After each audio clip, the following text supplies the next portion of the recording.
And yeah, I'd like to welcome Alison Alston to our podcast. And Alison, uh, she's had an incredible run here. Lodestone Capital from 20 million to $100 million, which is no small feat and an amazing run. And I want to welcome you to the podcast and look forward to you sharing your words of wisdom and some of your trials and tribulations perhaps on the way. And shall we jump right in? Sounds great. Thanks for having me, Bill.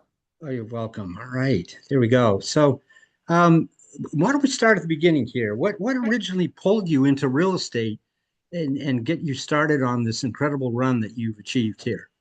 I started off as a fundraiser for independent schools in the Northeast. I did that for 10 years. I had Hmm. an opportunity to go and work at UVA in Charlottesville. Hmm. And my husband and I were newlyweds, and it occurred to me that I don't want to be out on the road all the time. And so I wanted something different. And so it was time for me to make a pivot. And I grew up in the business in a way. My dad was a fifth generation builder. My mom handled a lot of the design and they fixed and flipped properties. They did vacation rentals, they had long-term rentals. And so I had been exposed to real estate for a long time. And Hmm. so it was kind of, I knew that I wanted to maintain my freedom, so to speak. One of the things I Hmm. did love about traveling, I wasn't stuck in an office all day, every day. And when I did have to be in the office, it just never really worked well for me. Hmm. Um, and so I knew I wanted something with a little bit more of that freedom to decide where I was working and how I was going to do that and what that looked like. Um, but Hmm. ultimately, I reached out to a few different people and asked if I could shadow them at their jobs. And one of them was a realtor. And I realized very quickly that this is exactly what I wanted to do next.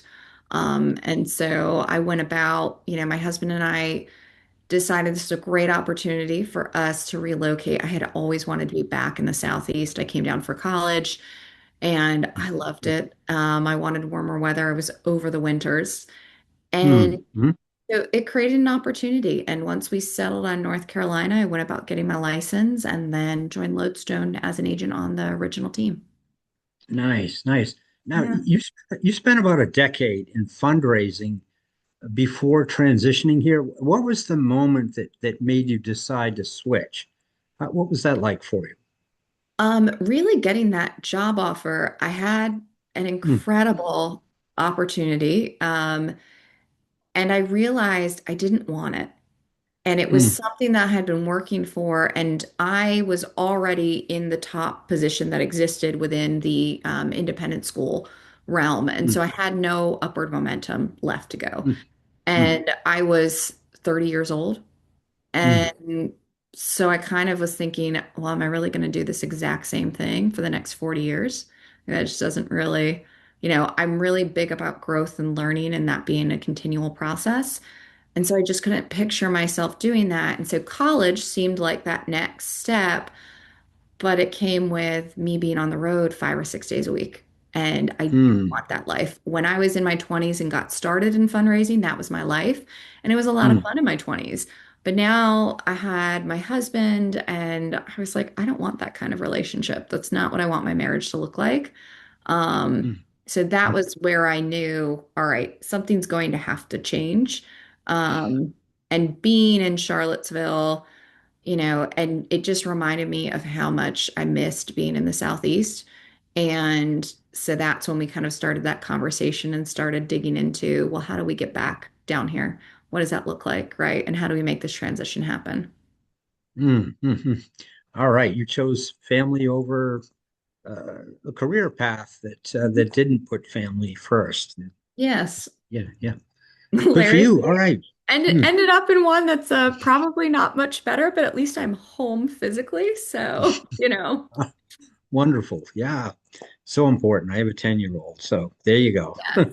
yes, Now, yes. you look at yourself and describe yourself as driven as Mhm. all heck. Where does that come from, Alison? I think a lot from my parents. My parents are really hard workers, and We were always a hands-on family. I grew up on Mm. 3.5 acres, and to this day, everyone knows I will never rake another leaf again in my life. Like that is my penultimate, that's my line in the sand. Um, we just were very hands-on, and I watched my parents ran their own business, and, my mom had some successful startups that she did now and then, and I just I saw what potential could be there. Mm. Um, and if you just worked hard enough and if you Yeah. believed in yourself and what you were trying to do, it could happen. And so I Yeah. think a lot of that drive came from there. I think also we grew up in a really small town. Um, and frankly, I don't think much was expected. Mm. Mm. And I always held that really tightly that I was going to make it out. I refused to spend the rest of my life in this town, and I wanted more. And I Yeah. knew that if I were going to go and get that, it was on me to get that. And my parents Mm. pushed education very heavily because that was Mm. your ticket out. Mhm, And mhm, sure enough, for me, it was. I mean, my parents sacrificed a lot for me to go to private school for high school. mm. Our public school was not a good system. And then they sacrificed more for me to go to a private college. I had scholarship opportunities, and thankfully, I ended up eventually earning scholarships in college. But to start with, I didn't, and it was not an inexpensive school. I went to Vanderbilt Yeah. University, Oh, mhm. and but my parents just really believed in me. And so I think There we go. I always had that, but I also always felt like I owed it to them to give it everything I could. Mm. Nice, nice. So that kind of driven approach, how has that evolved over time, and what are some of the nuances that have come into your leadership style over the years? If you could I share that have with us, you've achieved tremendous success. absolutely. So, yeah. Thank you. Mm. Um, I have shifted my leadership style tremendously. When I first took over, it was like if you're not at my level and you're not willing to run as hard as I am, get out of the way, right? This isn't going to work. Mm. And a few years in, I started to realize as I grew up, as I say, that not everyone has to be number one, right? Mhm. And as long as people are pushing themselves and reaching for what they want, what their best looks like to them, we can push them outside into an uncomfortable place a little bit, but let's not kill them.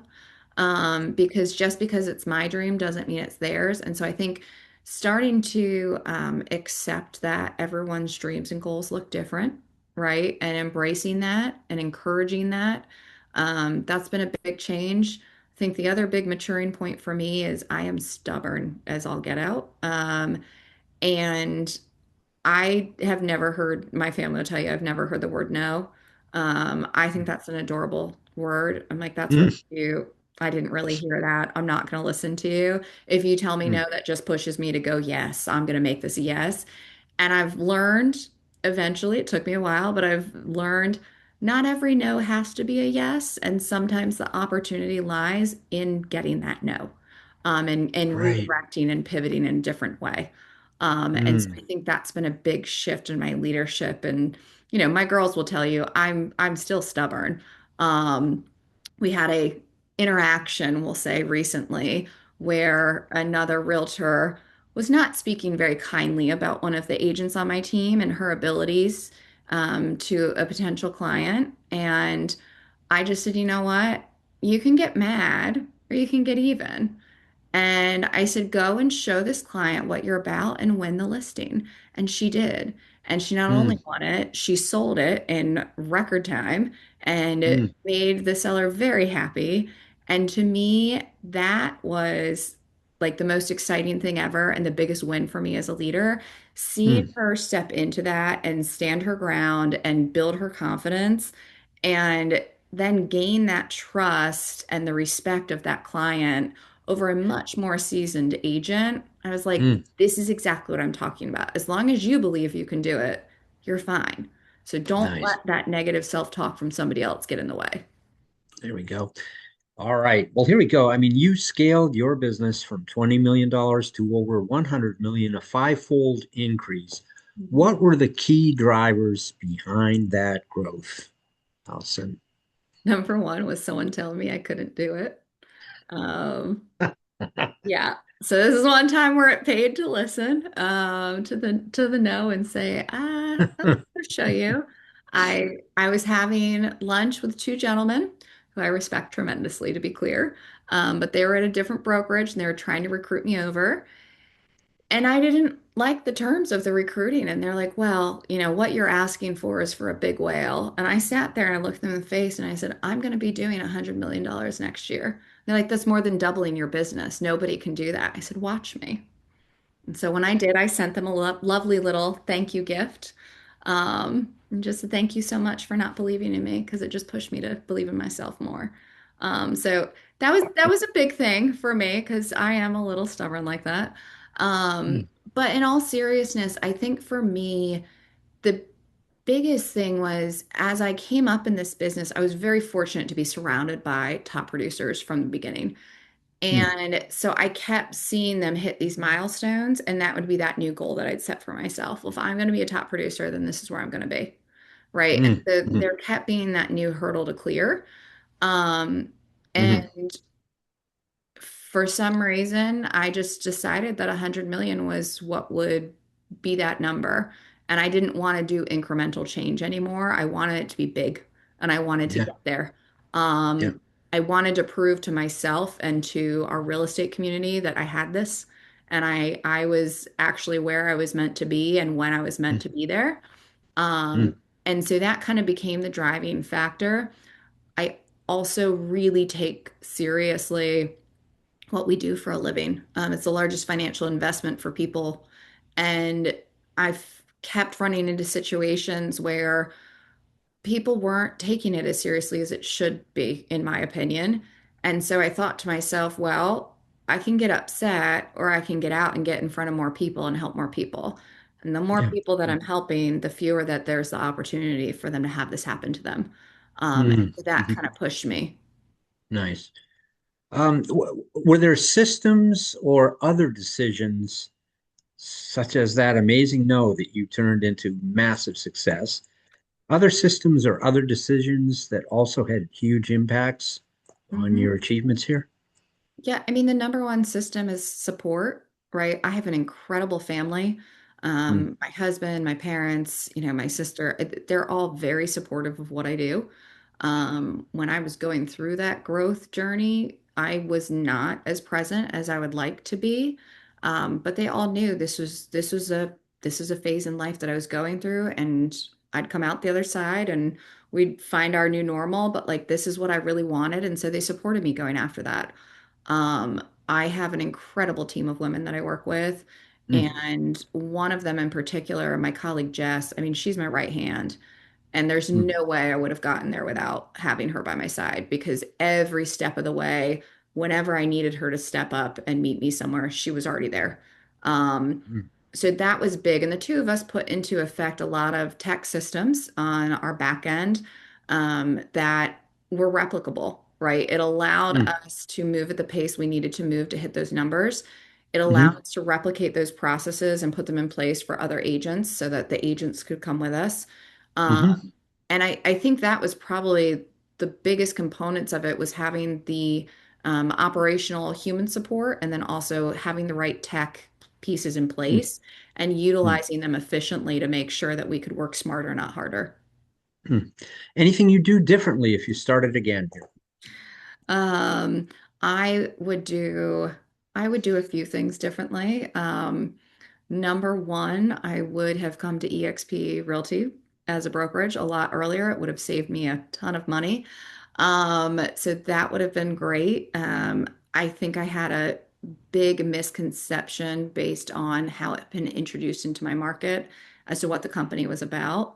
And I wish I had been a little bit more open-minded to doing some deeper diving on my own. Um, Mm, I think mhm, the other big change I kind of alluded to earlier is I felt like everybody had a want to be number one. And the second that I stopped hiring people based on what I perceived to be their ability to succeed at a super high level, and went back to my core values and started hiring based on, are they a good person? Right? Do I Mm, want to work with them? Do I think they have the client's needs and mm, their best wishes at the front? And if that was a mm. yes, then that's what we should do. I had a lot of people who were very experienced telling me if I didn't hire an ego, I wasn't going to make it. And I listened to them for a little while, and I think that's probably my biggest regret. Oh, okay. Okay. Well, irregardless, you've achieved quite a bit. That's an understatement. So, what separates high performing real estate teams in today's market from not high performing real estate teams? What do most teams get wrong? I think two things. The culture. You've got to have a solid culture. A lot of teams just churn and burn through agent after agent, and they spend so much time on the hiring process. They're losing a lot of momentum if they're even able to get it up and going. I'm very fortunate. My agents don't leave. Mm, I have mm, to force them to transition off of the team or into a new role. And I'm very grateful for that. yeah. Um, and I think the other thing is just those systems and processes on the back end, right? Whatever you're doing, it needs to be replicable and it needs to be scalable. Because Mm, as humans, we have a limit, right? We're not robots. We're yeah. not limitless. We can't operate 24/7. And so we do have a capacity, and we need to figure out, all right, well, before I reach that, who can step in and start running with me so I can drop this piece off and then keep moving this forward. Um, Mm, and I think a lot of teams don't take the time to take a step back and put those things in place. And a lot of people are like, oh, I've reached a certain production level. Let me bring on my assistant, right? Now I'm just going to mm, start hiring agents, but there's no intention behind it. There's no process, there's no formal training. There's really mm, no code of ethics, even within the team, of this is what this culture is, this is what our beliefs are. And I think if you don't have mm. that, the wheels fall off really quickly. Okay, so how would you go about building culture and accountability at scale based on what you've done? How could you recommend that to other companies and individuals at leadership positions? I think it's taking a hard look at yourself and figuring out, all right, what's my personality type, right? Who do I integrate with really well? And who's going to best serve my clients, right? If this is my ideal client, what's the personality that's going to be able to go and interact and engage with them? I do a lot of personality assessments on agents before they join my team. Mm, We use the Hogan assessment, we use the DISC assessment, and so we take a look and we see what are their driving and motivating factors. Um, and let's be honest, all of us are motivated by money, right? Otherwise, we'd work for mm, free, but it can't be the number one driving factor because when that's the case, I have found that people make really costly decisions in mm, terms of human collateral, financial collateral, right? It's just not a great fit. And so figuring out what are those motivating factors that are the most important to you as a team leader, right? That's where your culture comes from. So for me, philanthropy, they have to be very high in philanthropy. They also mm, have to be really high learners because I move very quickly and I'm aware of that. And if you can't keep up with me from that standpoint, we're always going to have a disconnect, and that's never going to feel good for either of us. Um, mm, mm, so figuring out the factors that are important to you and then hiring to those, because I do feel like almost anybody can be taught to sell real estate, right? mhm, mhm, I mhm, I don't think it's this behemoth to overcome. I think people can be taught to do it and to do it well, but they've got to have the right mindset and the right outlook and the drive to do it. mm. Yeah, you mentioned, Allison, that you love mentoring. And what do you focus on when developing new agents or mentoring in general? So, not the contract documents. Fun Mm, fact, like you have a lovely broker in charge. Go talk to them, right? They can teach you how to fill stuff out. I teach people how figure out, right? Who do you connect with? Who brings you joy? Because if you spend your entire sales career working and selling to people that you don't enjoy, it's going to be a really miserable career, right? So figure out who do you want to work with. So as an example, I obviously came from independent school. So I was surrounded by children all the time, and I loved that part of my job, right? It's one of the Mm, things that I miss.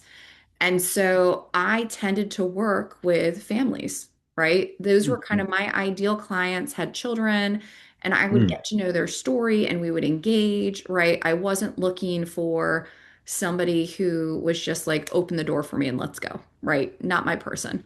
I want to build a mm. relationship with you. And so I figured out, okay, well, how do I go and connect with those people? Where are they at? And so we do a lot of training on that, recognizing who we want as clients, and then where do we go and find them, and how do we connect with them. Nice. Um, Hmm. How do you help someone go from average to exceptional? that's a great question.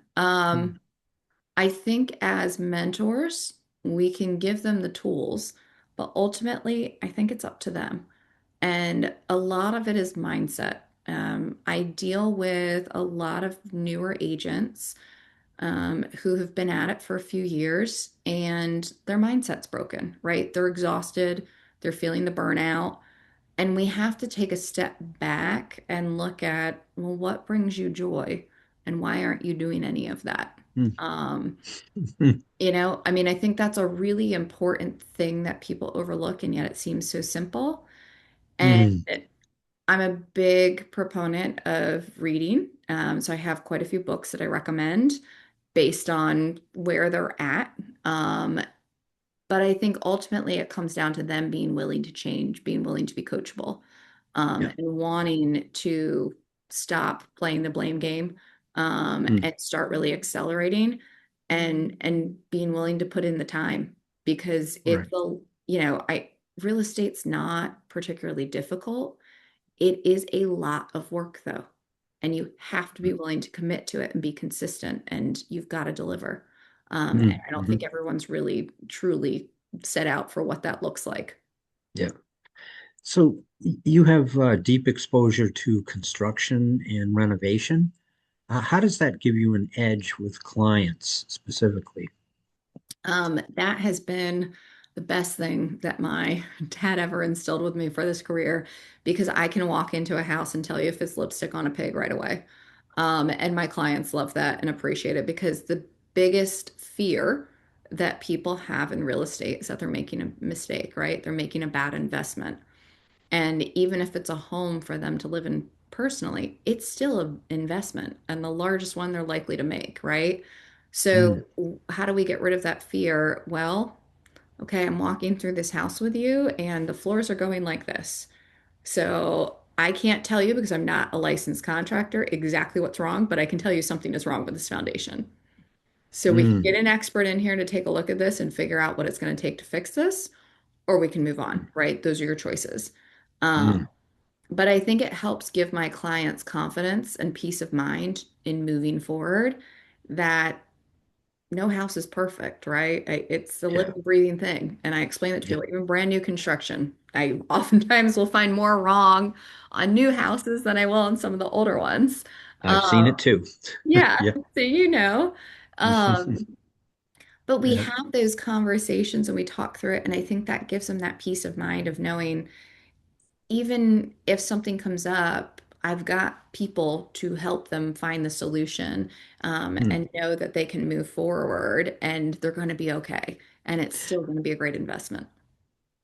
How do you communicate that value that you bring to buyers and sellers? Um, I'm very blunt about it. okay. When I sit down with people, I just tell them, look, you may love me, you may hate me, right? I am not an acquired taste. It's a yes or a no. And I am well aware of that. If you walk into a home, you may just be seeing stars in your eyes and you're like, this is the most amazing thing ever. And I might kill your dreams because I'm going to tell you it's amazing, but that ceiling's about to fall down. We're getting out, right?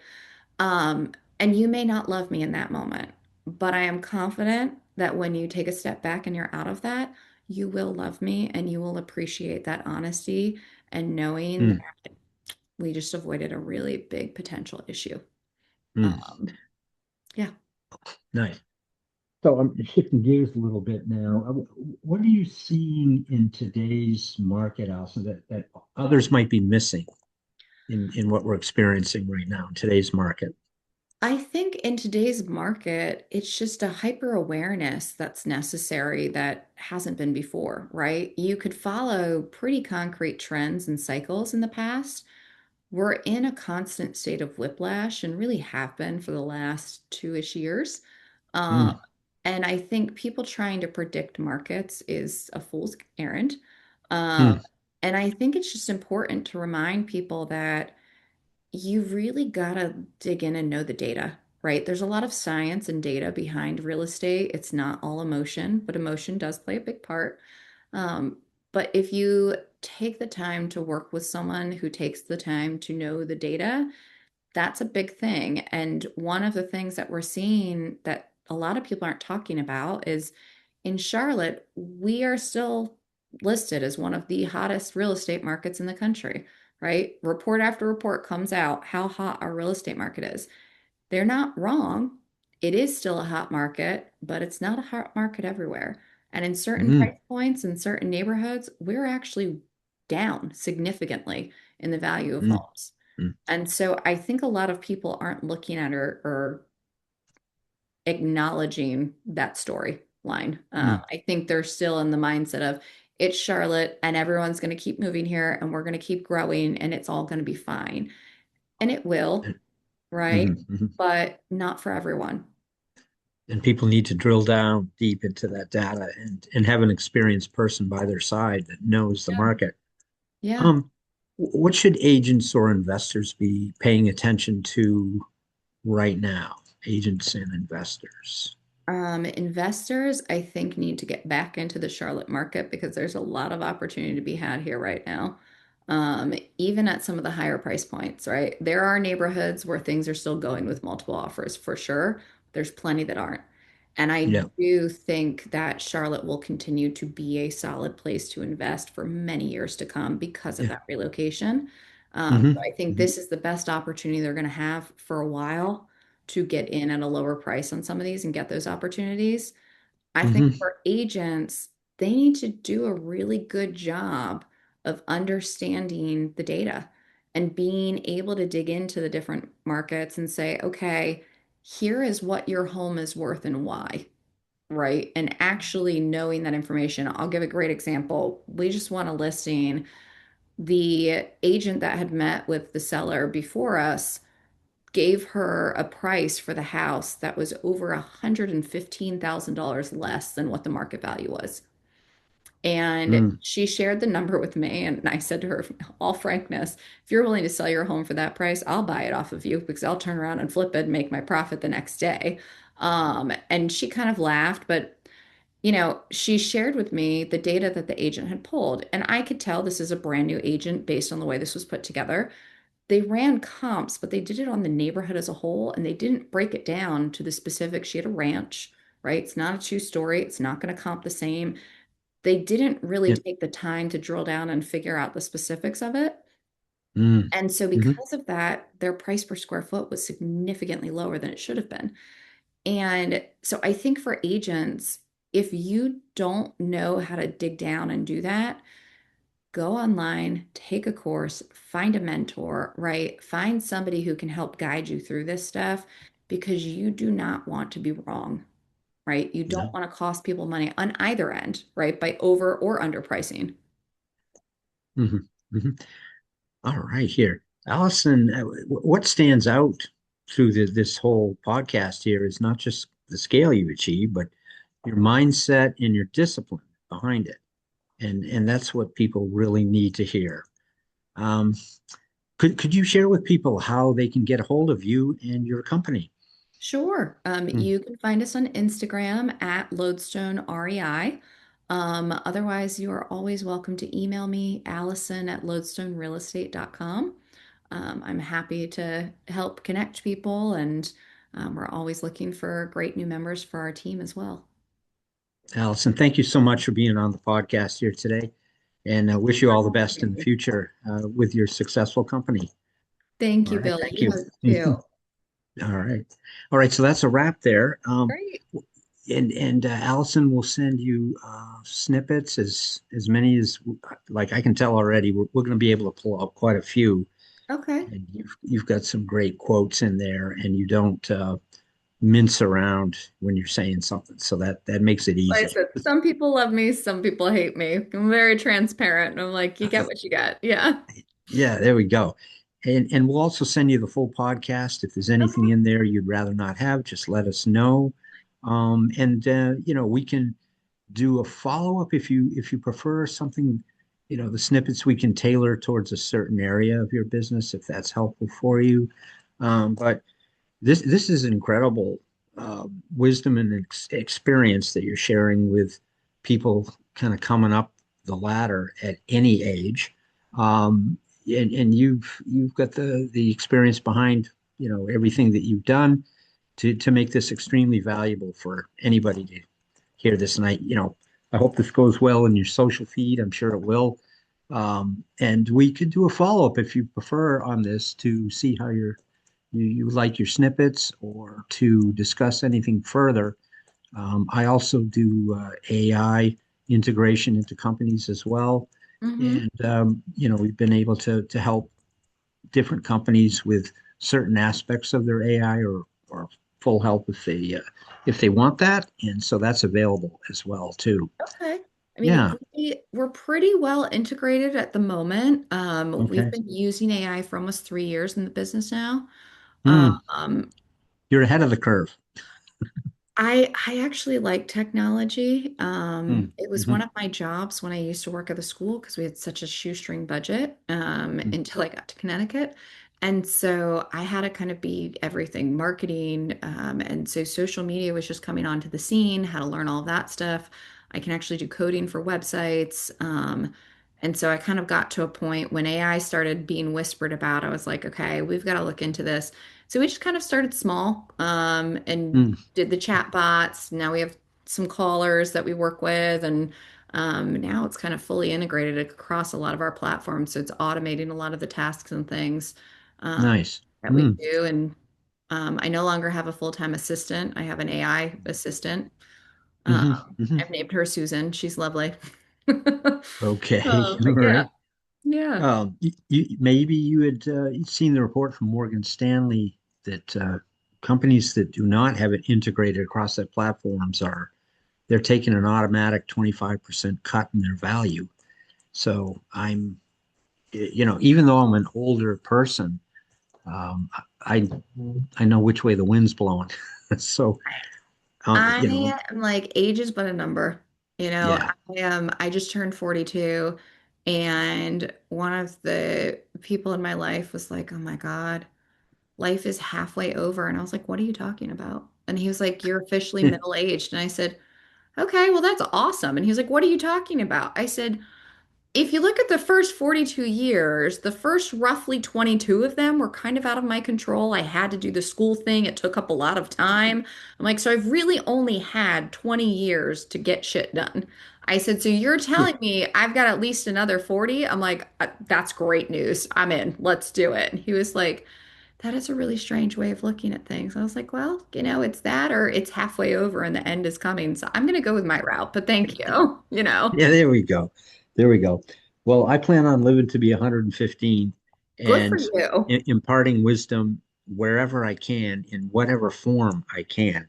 I And love it. that's my goal. I figured, men, we get our wisdom perhaps a little later in life, but we need more time to share it Yes. and especially around family values. So that's where I'm at. And I'm lucky enough to be able to be dad again at age, Yeah. I was like, you well, know, you've got a 10-year-old, so you've got a lot of 56. imparting you still have to do. Exactly. Yeah. So that's kind of where I'm at. And I also embrace technology as a dare to myself 3 years ago when I got Okay. involved in a purchase of a co-living.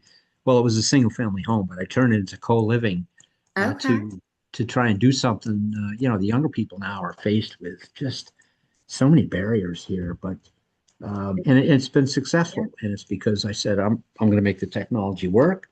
I'm not Mm-hmm. going to go visit. I'm going to do the whole thing using technology, and It went right ahead. It's profitable to this day, but That's not without incredible. trouble at the start, Yeah. which is normal for any kind of real estate endeavor. Yeah. I think that's So, the anyways, that's biggest thing that we can impart to people is you're going to fail, right? It's going to yeah. happen. It's not a matter of if, it's when, and it's Mm, how, like I constantly tell my agents, I'm like, I don't care about you failing. I actually am excited when you fail because you're going to learn more from that than you will from your successes. My concern is how quickly do you bounce back from that failure? Because that's where winners and losers are made. If you just mm. continue to dwell in that moment, you're already sunk and gone. But if you can bounce back and get better and better,